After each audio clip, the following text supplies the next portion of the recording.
ಇಂಥ critical ಏರ್ಫೀಲ್ಡ್ಗಳಲ್ಲಿ DGCA ಅಂದರೆ directorate general of civil aviation rules ಪ್ರಕಾರ ಕ್ಯಾಪ್ಟನ್ಗೆ ಮಾತ್ರ ಟೇಕ್ ಆಫ್ಸ್ ಹಾಗೂ ಲ್ಯಾಂಡಿಂಗ್ನ ಜವಾಬ್ದಾರಿ ಕೊಡಲಾಗಿರುತ್ತೆ. ಮಂಗಳೂರು ಏರ್ಪೋರ್ಟ್ ಬಗ್ಗೆ ಇಬ್ಬರಿಗೂ ಅನುಭವ ಇತ್ತು.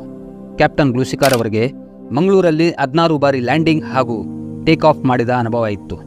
ಇವನ್ ಫಸ್ಟ್ ಆಫೀಸರ್ ಆದ ಹಾಲುವಾಲಿಯಾ ಅವ್ರಿಗೂ ಕೂಡ 66 ಬಾರಿ ಈ ಏರ್ಪೋರ್ಟಿಂದ ಫಸ್ಟ್ ಪೈಲಟ್ ಆಗಿ ಫ್ಲೈ ಮಾಡಿದ ಅನುಭವ ಇತ್ತು. ಟಾಪಿಕ್ಗೆ ವಾಪಸ್ ಬರೋಣ.